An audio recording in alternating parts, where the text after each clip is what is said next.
அஸ்ஸலாமு அலைக்கும் வரஹ்மத்துல்லாஹி வரகாத்துஹு. ஒரு படிப்பினை தரக்கூடிய ஒரு சுவாரஸ்யமான ஒரு நிகழ்வு. ஒரு குடும்பத் தலைவர் அவர் இஷாவுடைய தொழுகையை முடிச்சுட்டு வீட்டுக்கு வர்றாரு. வீட்டுக்கு வந்து பார்த்தா எல்லா குழந்தைகளும் தூங்கி கொண்டு இருக்கிறாங்க. உடனே அவர் மனைவியை பார்த்து கேட்குறாரு, குழந்தைகள் எல்லாம் இஷா தொழுதுட்டாங்களா அப்படின்னு கேட்டாங்க. மனைவி சோகமான குரல்ல, நம்மள்ட்ட தான் சாப்பாடு எதுவுமே இல்லையே, நான் அவங்கள்ட்ட அது இதுன்னு ஏதோ ஒன்று சொல்லி எல்லாத்தையும் தூங்க வச்சுட்டேன், ஆனால் யாரும் இஷா தொழுகையை தொழுகலை அப்படின்னு சொன்னாங்க. உடனே அந்த தந்தை அவங்கள எல்லாத்தையும் எழுப்பி விடுங்க, எல்லாரும் எந்திரிச்சு இஷா தொழுகட்டோன்னு சொன்னாங்க. உடனே மனைவி அடுத்து சொன்னாங்க, நம்மள்ட்ட தான் சாப்பிட்றதுக்கு எதுவுமே இல்லையே, குழந்தைங்க எந்திரிச்சாங்கன்னா பசியால் அழுவாங்க, நம்ம என்ன செய்யறதுன்னு கேட்டாங்க. உடனே அந்த தந்தை சொன்னார், குழந்தைகளை தொழும்படி ஏவுமாறு தான் அல்லாஹ் நமக்கு கட்டளையிட்டு இருக்கிறான். அவங்களுடைய ரிஸ்கெல்லாம் நம்முடைய பொறுப்பு கிடையாது.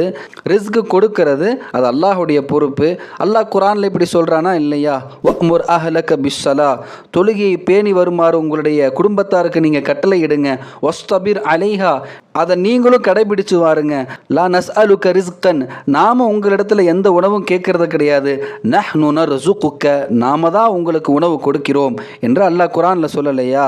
அப்போ ரிஸ்க்குங்கிறது அல்லாஹ்வுடைய பொறுப்பு அப்படின்னு அந்த தந்தை தன்னோட மனைவிட்ட சொன்னாங்க. உடனே தாய் தன்னுடைய கணவருடைய பேச்சை கேட்டுட்டு குழந்தைகள் எல்லாத்தையும் எழுப்பி விடுறாங்க.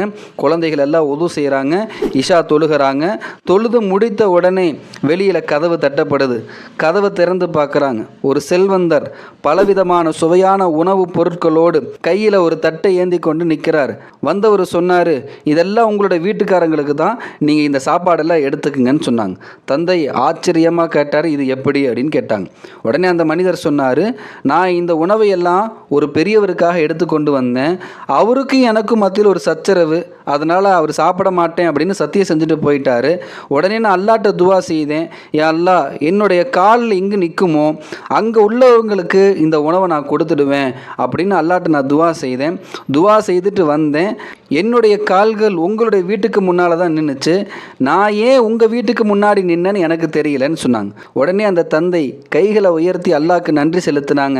யா அல்லாஹ், என்னையும் என்னுடைய சந்ததியையும் தொழுகையை நிலைநிறுத்தக்கூடியவர்களாக ஆக்கி அருள் புரிவாயாக, நாங்கள் கேட்கக்கூடிய எல்லா துவாக்களையும் நீ அங்கீகரிப்பாயாக அப்படின்னு அந்த தந்தை துவா செய்தாங்களாம். இந்த நிகழ்வு நமக்கு நிறைய படிப்பினைகளை கொடுக்குது. நான் ஒரு 3 படிப்பினைகளை மட்டும் சொல்கிறேன். ஒன்று, எந்த நிலையிலையும் நீங்கள் தொழுகையை மட்டும் விட்டுடாதீங்க. ரெண்டாவது, ரிஸ்க்கு நம்முடைய வாழ்வாதாரம், அது அல்லாஹுடைய பொறுப்பு, அதை நினைச்சு என்றைக்கும் அச்சப்படாதீங்க. மூணாவது, உங்கள் குழந்தைகளுக்கு நல்ல பழக்கங்களை கற்றுக் கொடுங்க, ஈமானை கற்றுக் கொடுங்க, தொழுகையை கற்றுக் கொடுங்க. அது நாளைக்கு உங்களுடைய குழந்தைகளை சிறந்த குழந்தைகளாக உருவாக்குவதற்கு காரணமாக இருக்கும். அஸ்ஸலாமு அலைக்கும் வரஹ்மத்துல்லாஹி வபரகாத்துஹு.